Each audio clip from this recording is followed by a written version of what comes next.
catch up our time here with some introductions, and I'll start, and then I'm going to toss it over to folks in the room. So James Horan, Budget Advisory Committee.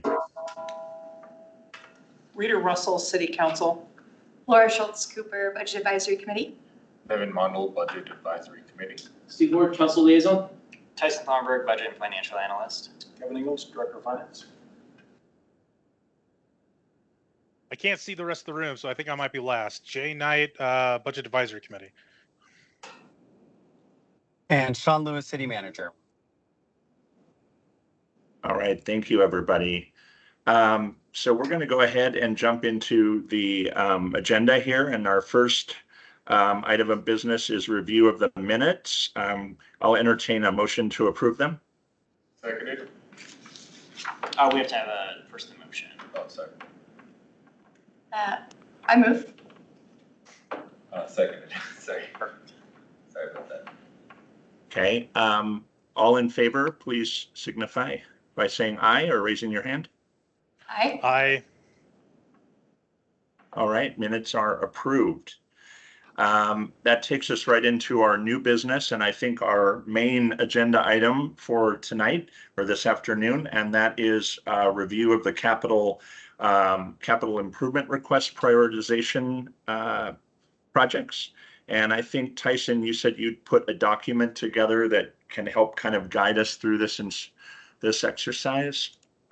Yes, so this spreadsheet is a combination of all the scores that were submitted for the individual capital projects, and then it kind of averages those total scores, and then it gives us this ranking.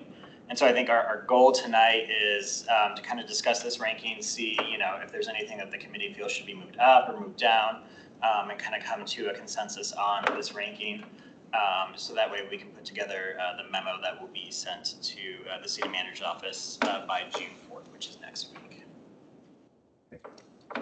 Thanks, Tyson. Well, I would suggest then that we probably want to look at maybe establishing a cutoff here in terms of average total, and really take a look maybe line by line at the top items that we prioritized.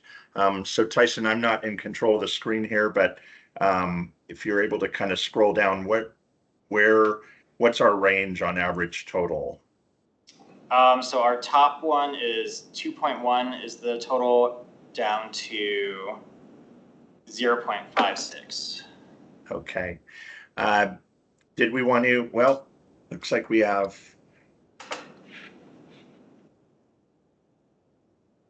what do those of you on the committee think? Do we want to maybe just look at things at 1.25 or higher or something like that and discuss those individually? Because it looks like we have a total of 53 items. Are there any specific items that people feel strongly about discussing, or is there anybody who wasn't able to get their scores in but has commentary on a specific item that they want for the committee to entertain?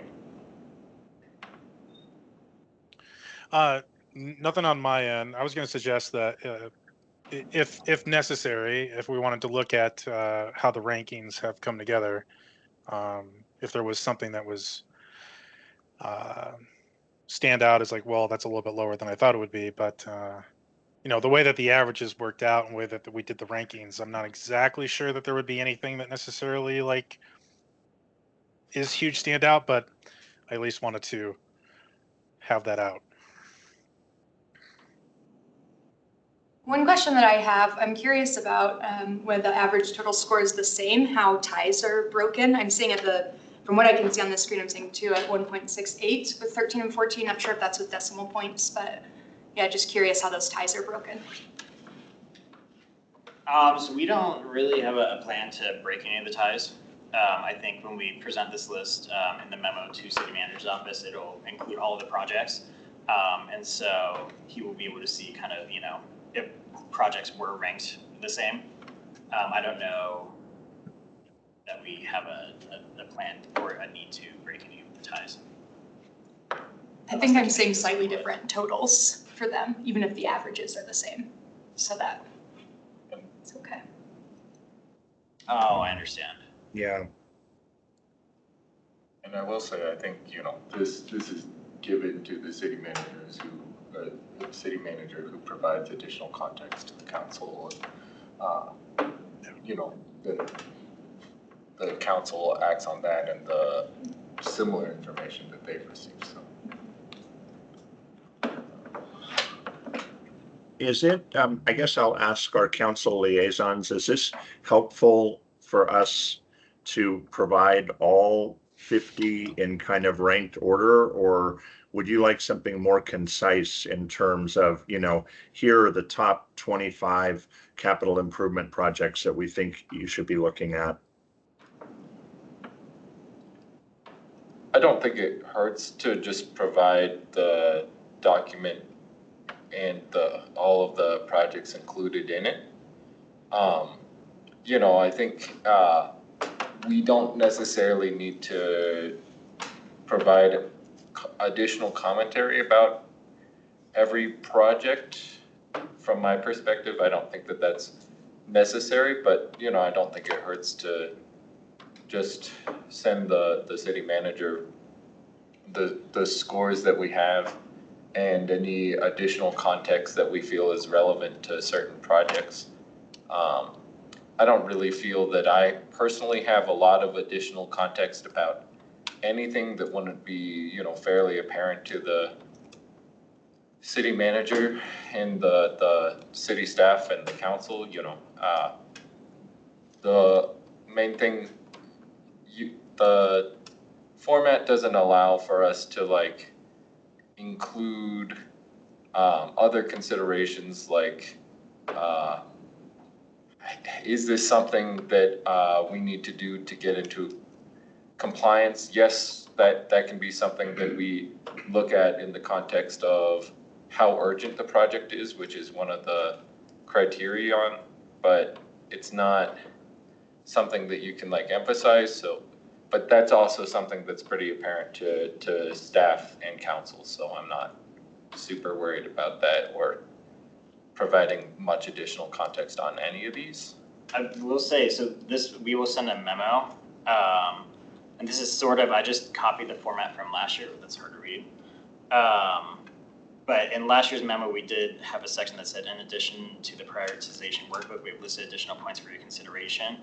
And some of the things that you could list at the committee's discretion could be, we want you to take into consideration the urgency of projects or if they're needed for compliance or something like that. So to clarify, I was saying additional comments for inclusion in that section. I should have been more specific. So, and when I was saying that there's not an opportunity to include additional criterion, I mean in the workbook itself. So I understand.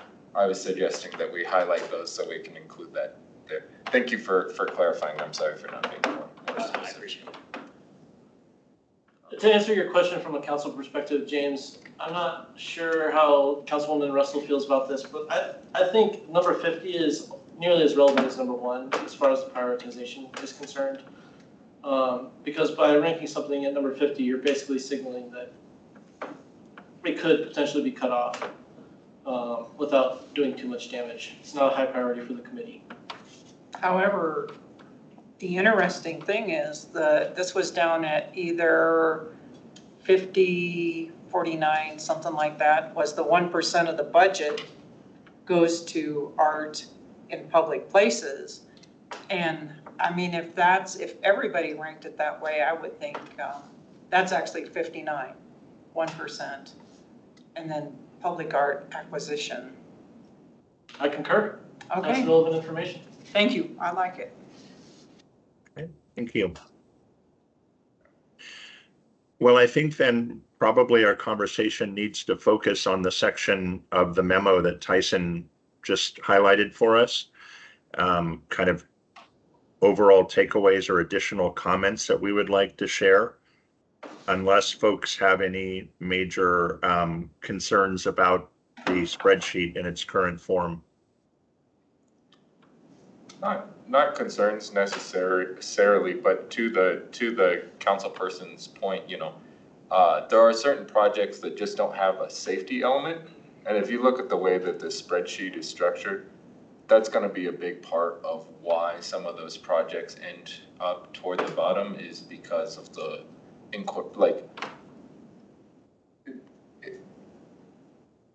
personally, like, Yeah. I'm very concerned with safety and compliance. So like those are things that weigh in my mind heavily, but also like looking at the structure of the worksheet, that's also just how the worksheet is structured. So things like the 1% for art don't have a safety element, and so they're always going to be ranked lower. Okay. Additionally, isn't a repair, that was also prioritized really highly in how the rubric was calculated. So it's a little bit more cut and dry. So you can make maybe a value proposition for it, but within the confines of the rubric. So I guess to that point, I'd be curious in just looking at maybe the bottom 10 or so to see if there's any would be concerned about cutting. I mean, I don't know how many will actually go through, but it'd be interesting to see if there's any on the bottom that we're concerned about, at least for me. And folks, before we do that, I'm taking notes here in terms of comments such as the two that I just heard about an element, a repair element or a safety element, because I think these are things that would go into that section of the memo. And I'm happy to take a first shot at dropping my bullet points in there and then having Tyson get it back out to the group if that works. Thank you, James. If you have time to do that, that would be fantastic. I do. I'll be back in the office tomorrow, so I'll have time. So I'll take notes as we speak. Thank you.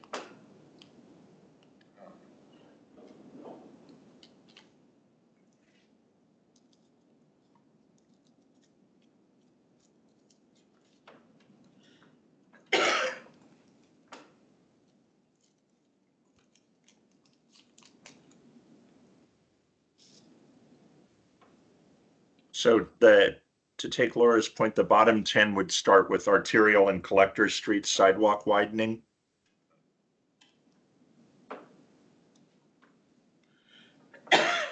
Yeah, I think for me, looking at those, while plenty of those have value based on the weights of priorities that have been identified as urgent, or that are connected to repairing existing infrastructure, transportation, or that have a strong safety component, none of those pop out as having missed the mark in where they've landed in our rankings, at least for me. Yeah.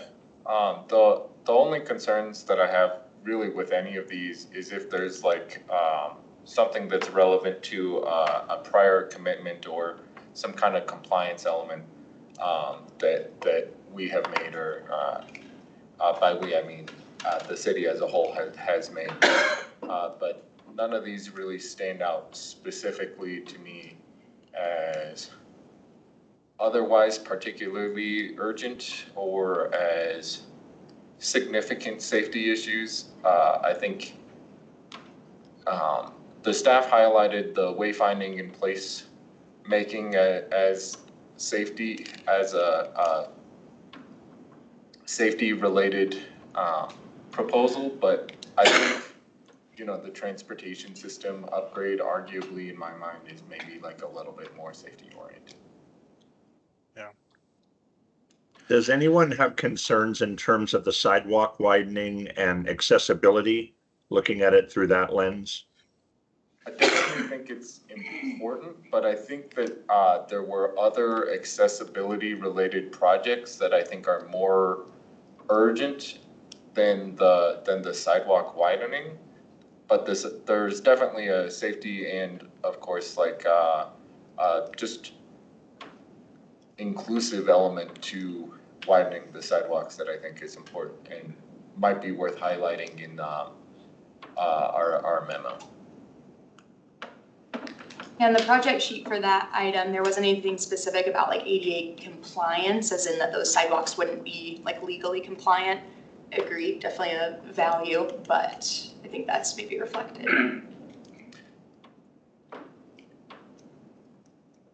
I do question the continued use of this ranking system, just because, like, I think you would expect, based off the questions that we answered, to see it like this in every year, or every time we make these decisions. or do these rankings, because like there's no safety or urgency necessarily to public art or AV upgrades for the IT.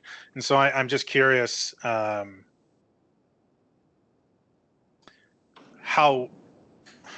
if the rankings, I don't know how long this system has been used either. So that was one of my questions. But moving into the future, if we're always expecting the rankings to be this way because of the way that we have to answer these questions, which was kind of more so just kind of looking at what was written and making like a small value judgment instead of actually kind of making a ranking decision of, is this important to the city of Inglewood? So I just wanted to kind of point out that the way that we did this, I don't feel like it could really come out any other way with slight variations. Yeah, Jay, that's Yeah, a if I good could, point. Sorry, Sean, go ahead. no, you go ahead. I think that's a great point. I think it would be worth adding to the memo that we could see that being a problem in future years if any capital priority that doesn't have really clear, if we continue using a specific rubric, clear like safety, urgency, or repair to existing infrastructure would probably never be prioritized in this rubric. Maybe just as a call out for future years.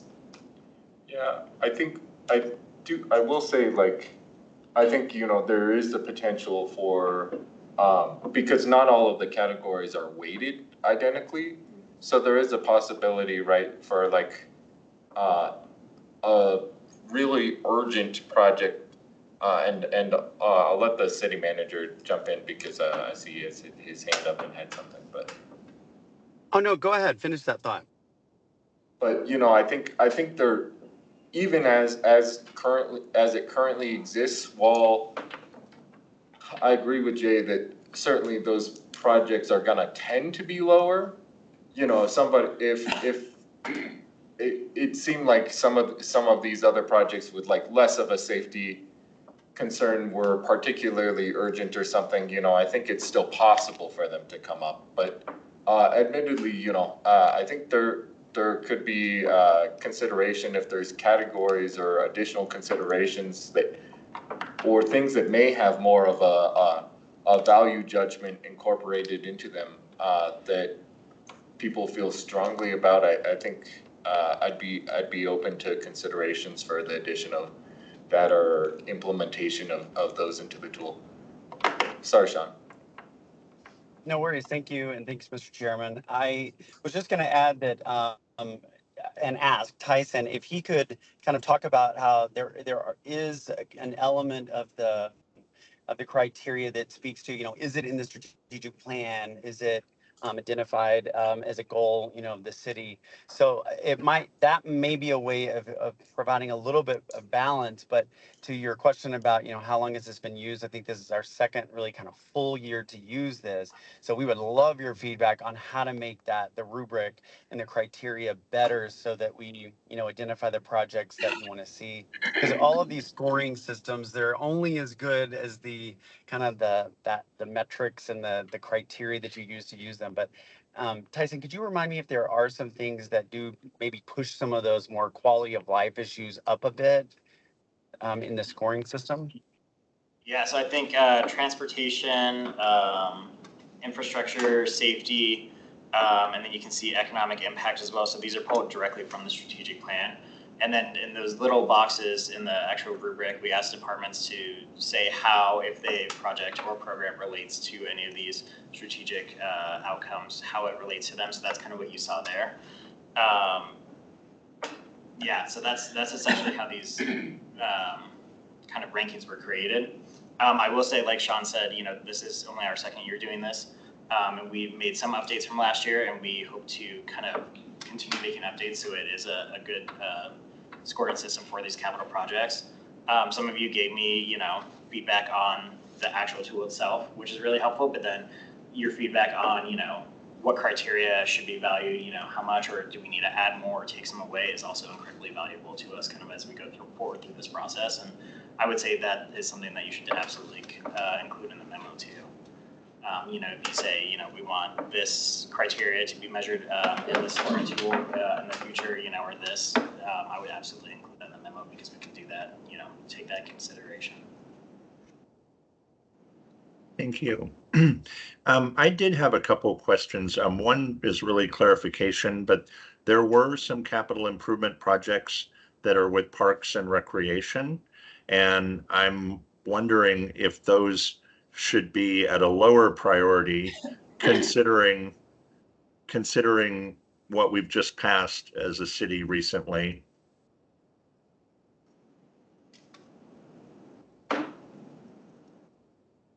So for instance, we've got the Southwest Greenbelt Trail there on screen. And I just saw Parks and Rec. Sorry, it went right by. Parking lot maintenance.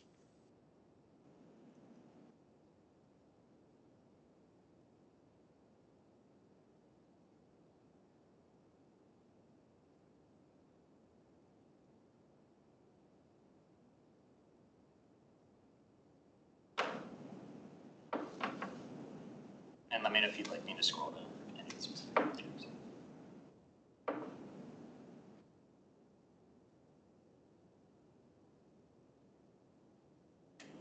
So that's a really interesting idea. You know, I think to a certain extent, I'd almost think, while granted, you know, we can expect that we will have additional resources for certain aspects of those areas of our budget. I think from the public perspective, knowing that they recently had this ask of them for additional funding, you know, I think it may be the case that certain members of the public are actually now kind of like going to be looking for those sorts of projects, knowing that they had that ask of them. So I think that I think it's also going to be probably at the forefront of the city manager and the council's mind that we have additional opportunities there. And I'd be interested to hear what the city manager and the council persons have to say as far as like from their perspective, whether we should let that impact our memo or whether that's something that they will consider separately or how best to incorporate that. Because I think that's a good point, James. Well, and I think, you know, that example of the Southwest Greenbelt, I think that work's already underway. So I guess that could be another factor that we include in prioritization, unless I'm wrong. But I feel like when I drove by there, I saw it torn up, or maybe that's Rotolo Park.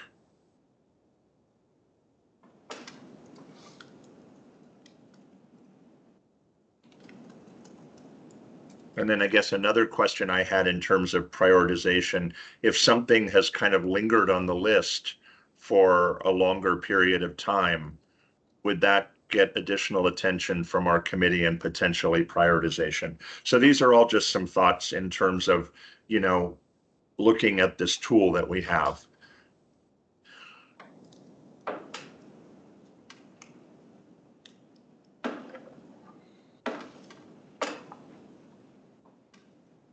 Yeah, James, I agree. I think those are helpful considerations, maybe as we look on the, within the context of the memo and some additional information. I think as I think about my experience with the tool, a few things that I would maybe submit to this committee for consideration for our memo. I did think that there were maybe a few categories that could potentially be duplicative, which maybe we want and maybe we don't. So for example, I'm thinking about how the urgency is written. Felt like if something was if something was going to score high on safety, it was also going to generally score high on urgency, which maybe does mean we have that kind of double recommendation, and it should be ranked that way, but maybe at least calling out that is a possibility. And then I think another one that maybe gave me a little, not trouble, but I think I could use some guidance on in the future would be the transportation and infrastructure ones. I think how those were written as well, it was even if it addressed transportation or infrastructure, if it wasn't a repair project or a specific asset, then it was going to score 0 regardless of how much it impacts that area of the strategic plan. So either considering maybe adjusting how that rubric is written in future years, maybe that would be a consideration for the memo, or even adding in a criteria that is rating based on, fit within strategic plan or strategic priorities. Those would maybe be my consideration for future tool developments. I particularly relate to the latter part about the infrastructure and transportation. I think that tripped me up the first year that I was on this committee, and similarly, this year I was trying to remember how we approached that last year. Personally, I think like, while I definitely acknowledge there is some potential for like a safety concern is gonna likely be particularly urgent, I think there's additional criteria, or I guess additional considerations within that criterion that like knowing that we have additional funding, which granted is also another criterion, that also like can impact whether something's urgent, right? Like if we know that we have a funding window and we have to do it this year in order to get a particular grant, that'll change the urgency. Or, if he's not a safety concern currently, potentially it could be later. I do think that there is some nuance there, but I definitely hear what you're saying with there potentially being some overlap there. Personally, I particularly value safety and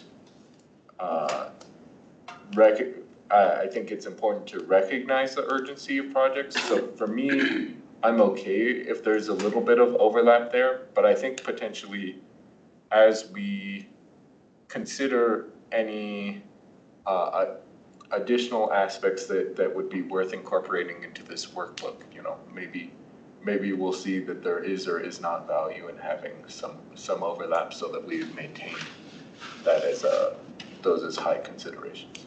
Thank you.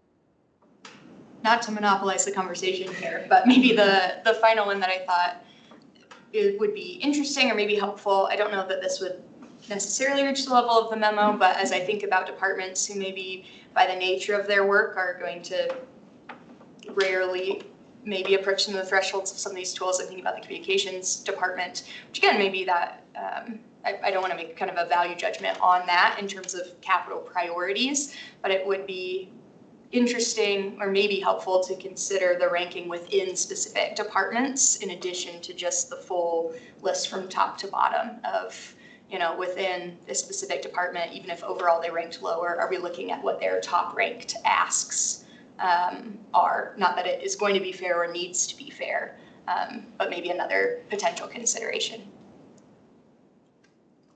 Thank you. Manager Lewis, I saw your hand was up. Oh, apologies. I think that was a moment ago. Oh, sorry.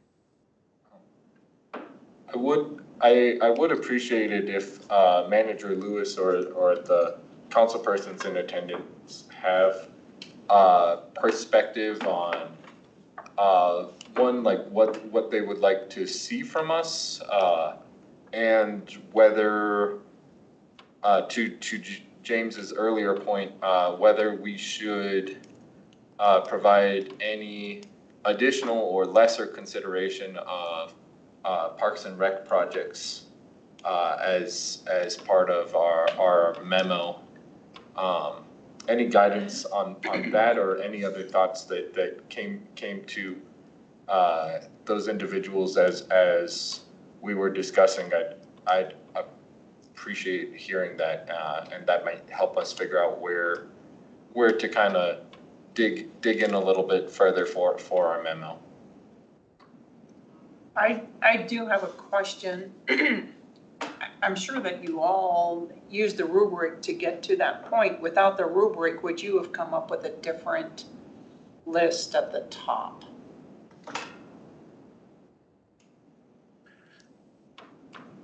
So I think there's something to be said for public art and Parks and Rec and the outward display of a city's culture, if you will, that in and of itself provides a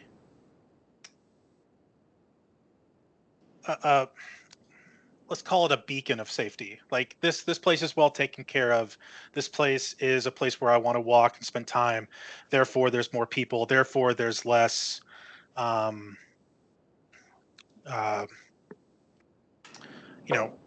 dilapidated space for people to set up tents or feel like they want to congregate and hang out for long periods of time. Like, I'm not well versed in talking about public safety, but like I do know, like when you take care of the environment around you and make it look nice, people tend to kind of join in with you on that and like, hey, let's take care of this place, let's make it our own, and be responsible. So the way that the questions were written, and I know that's kind of far-fetched to say like, oh, public art could be public safety, but in the long run, how we take care of our city sets the example as we go. And so I would want to see these ranked a little bit higher, in the context also of knowing have things been pushed back before, like how long have we been waiting to try and do something like this, and then alternative funding. But I don't necessarily think that my scores would be very different, but I would try to prioritize the public art higher.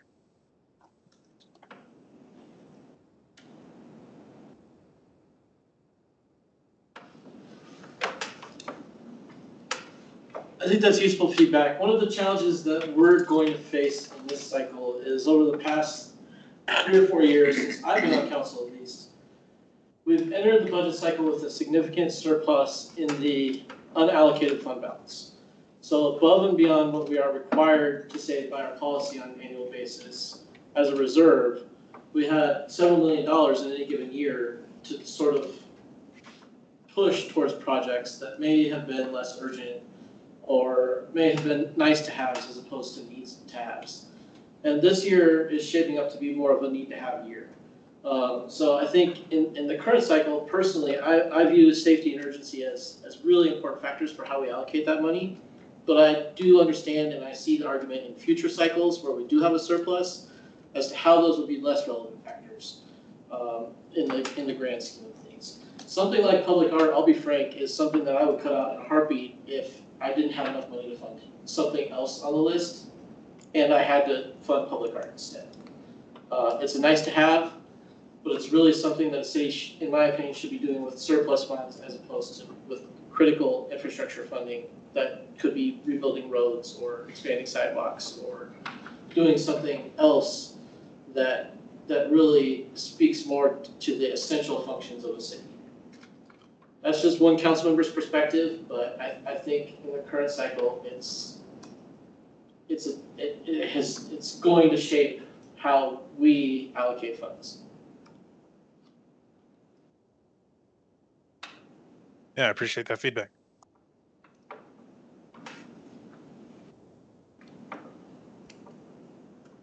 And I will say also, expounding on that a little bit more, we, a couple of years ago, adopted this exercise as a universal because we have multiple boards pushing information towards council regarding the priorities in the city. And so we needed kind of a way to take all of that feedback in and run it through the tumbler to where it became something that we could all process. So this structure does have some, as far as the way we did the exercise this year, it's less flexible, but in future cycles, that is something where we can say if there's something that the committees universally agree would be a better way to do this or a better way to execute this, we need that feedback, because it's not something that can't change. It's just the best that we had when we adopted it, and it's somewhat tuned in, although I know at least one other committee sort of showed a slightly more flexible approach to the exercise of this cycle as well. So we might not be getting exactly what we're expecting to get regardless. And if that's the case, then you guys should take the ball and run with it how you see fit. You have a lot of authority to send us whatever information you think is relevant to us. Thank you. Oh, sorry. Exactly, and I think that it'll be interesting to see how all of the different people that weigh in, if they put the same priority on the same things, because I would expect that maybe Parks and Rec would put theirs up at the top. They always do. Right, and so we'll see what planning and zoning does also. Yeah, that's certainly helpful context. Thank you. And to answer your question, for the most part, I think from my perspective, many of these projects would look similarly. I share the councilperson's perspective on like really we need to be prioritizing safety projects and urgent projects. I think like if there is an economic project that stands to generate a lot of revenue that could potentially enable the city to do more projects in the future, certainly that is also an important consideration to me. But really, in order, it's safety, urgency, economic considerations, and then obviously I want for us to live in a beautiful city, and I want for us to live in a comfortable city. And a mural does make me feel nice and make me feel safe, but not as much as like a bridge not collapsing. And so for me, like I think even like the consideration of like these arts projects do contribute to safety, but not as much. I'd say like maybe certainly I think like within the format of the workbook, things weren't in quite the order, but certainly most of the projects that I would have prioritized were toward the top. There are a few things that I would have ordered differently, like for me, right, like freight elevator would have been lower than sidewalk gaps, because I think that there is both a safety element there and like a litigation risk. I also think like from my perspective, maybe even more influential was just some of the commentary. I think I prioritize, when I was ranking projects for safety, or scoring projects for safety, if staff had provided a comment, even if I didn't necessarily agree with that comment, I tended to rank it a little bit higher, whereas certain projects didn't have comments that, in my mind, had some sort of safety element or economic element, etc. Nevin, was there a project that jumped out that you can recall right off the top of your head that had like that direct economic impact to it? I'm just wanting to include that in my notes. Yeah, I think like for me, there are projects like I think some of the ADA access actually has like an economic element to it, and that comes to mind. I do think like when I was going to school for public administration, I looked at a bunch of research on sidewalk widening, and sidewalk widening does have a tendency to increase economic activity within an area. So there's certainly stuff like that I think is worth considering.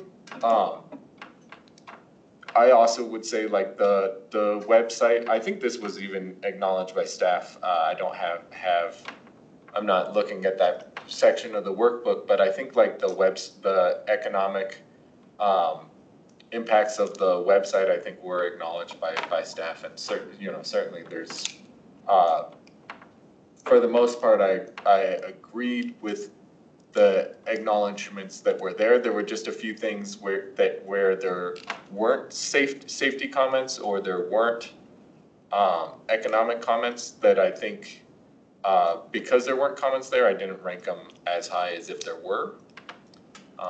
But to my mind, there certainly could have been for some of those. That's really where I was coming from. Yeah, listed on the worksheet was underneath the new web platform was attracting new businesses and investment and supporting local workforce development. And I think there's a lot of validity to that, certainly as an economic factor. Agreed. Thanks, Jay.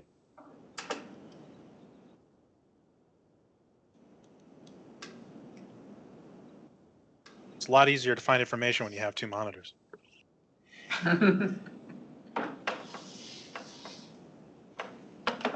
Maybe one other thing that would have changed for me had I done this without a rubric, which I appreciate a rubric, as long as it's the final scores are reflecting what we really value as a city. That's, with all of this information, that's going to be for me always my preference, because I don't want that level of expertise with every single one of these items. But I didn't really look at overall budget for the item as much, or this rubric didn't call my attention to that quite as much. And so I guess if we're looking at similar, maybe not must-haves, but nice-to-haves, and one is $1 million, and you have to pick between 1 or 10, that for me would probably, if I had taken that into consideration, might have changed when you get out of what I would consider must-haves. So that would be maybe my only other comment on that.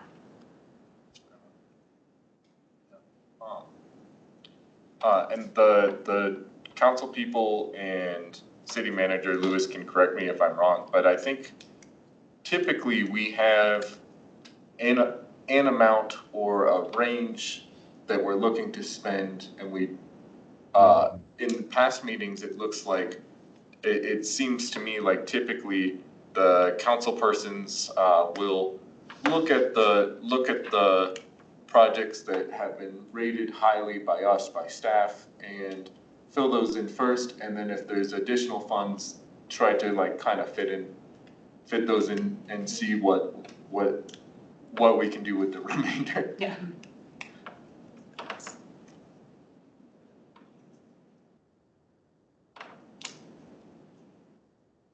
Yeah, that is correct.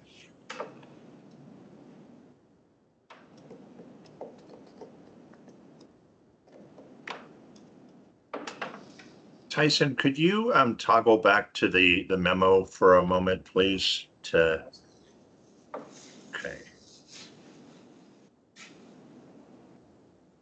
I'm just wondering, as I'm noting the comments here, if if some of this is almost a separate memo in terms of the tool itself, the workbook, and kind of refining it. Or do you think all of this fits into points for consideration in terms of kind of discussion of the capital improvement projects? I would suggest that in this memo we just highlight projects, but I think sometime for some of those it may be relevant to kind of contextualize why we felt the need to highlight that, which could be, and it could be the case that we didn't feel that the workbook adequately represented a value or whatever reason why we want to highlight that project, or that the value has a merit that we feel needs to be acknowledged, et cetera. But I agree. I think a lot of the commentary about the workbook itself is certainly important, and I have been taking notes, and James, the notes that you have that relate specifically to just the construction of the workbook itself that aren't necessarily relevant to provide additional commentary on a specific project. I think we should take the information that we have, the notes that we have that's related to feedback on the workbook. And I think that would be a good discussion for us to have at some point in the future, separately of this memo. I think I could also bifurcate this section here that Tyson has pointed out, and have a second section that talks about some of the major overarching issues that we have identified already with the tool. But then I agree, I think that we ought to get this on our schedule for probably sometime in advance of the next time we do the CIPs, to kind of hone in on it, kind of like we did with the sales and use tax tool. Sure. Yeah, I think that would be valuable. I will also say, from my perspective, I'm a very critical person and I have lots of opinions. I don't think that there is any critical flaw in the workbook, especially knowing that we can prioritize certain projects. Were I writing this memo by myself, I would point to some of the more safety related projects, things like the sidewalk gaps, ADA compliance, bridge maintenance and repair, things that we've already committed to, and highlight those as projects. But I don't know that there's necessarily, in my mind, any, I think it's good to have the discussion and good to look at and modify the tool, but for me, none of those are like really like glaring or like absolutely critical changes to the workbook. And that's just my perspective.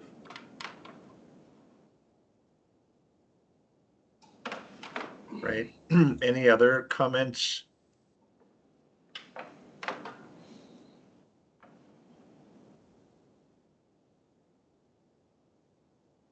Okay.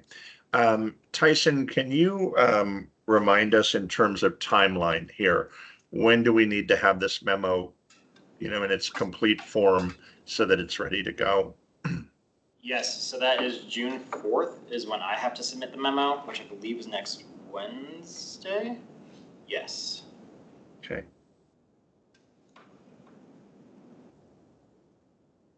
Okay, so with that in mind, I will compile my notes no later than today's Tuesday, Thursday, to get back to Tyson, and then he can distribute to the whole committee. Will that work? That would be great. Thank you, James. And just a reminder to only respond to me and not the group. Otherwise, we run afoul of open meeting laws. But I can distribute out any comments that you have to the group.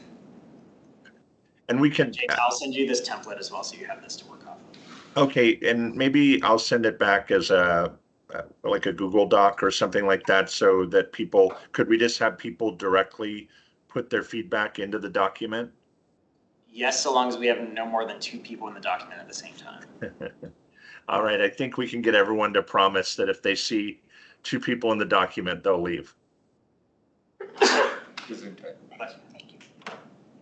I think that might work best, and I don't have pride of ownership around the notes that I'm going to drop into this memo. So for the rest of you on the committee, please hack away at it, and I will not in any way be offended. So, and add to it, subtract, whatever you feel needs to capture the conversation.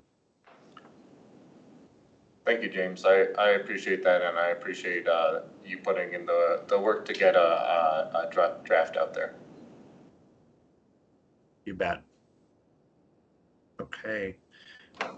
Any other discussion or things related to the capital improvement projects?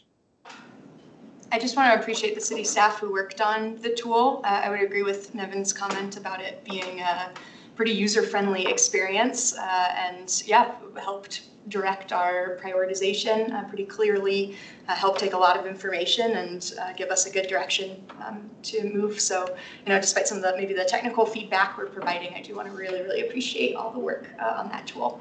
Yeah, I'd like to second that absolutely, and with apologies to Tyson. I think I was among the folks that were slow on getting this to you, so I appreciate you working. Well, still slow. No worries. I appreciate the effort that you all put into it. All right, thanks, Laura, for that important reminder. So with that, I just want to give another reminder that our meeting next month will be a power-packed one in terms of the agenda.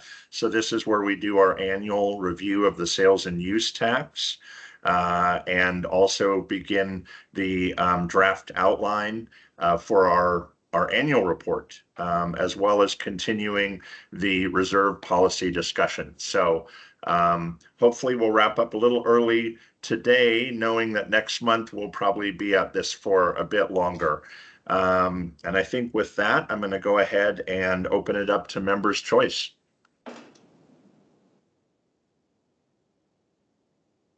I do have an item for members' choice. The Parks and Recreation GeoBond Oversight Committee is looking to add a member from the BAC to the committee. They meet the fourth Tuesday of each month in this room from 2 to 3 p.m. So if any committee members are interested in joining that committee, you can reach out to me and let me know, and I can get you more information and connect it to the proper people. Thank you for letting us know. Just for the other committee members, I will not be available at that time. It's 2 to 3 p.m. Yes, the fourth Tuesday of each month. Yeah, It's a hard time. So this would essentially, Tyson, be a double header for one lucky budget advisory committee member. Yeah. Is it something that they're permanently trying to do? I am not entirely sure. It's actually just an ad hoc committee. So it'll be time limited through the construction period, but that is 3 years, I think. Okay.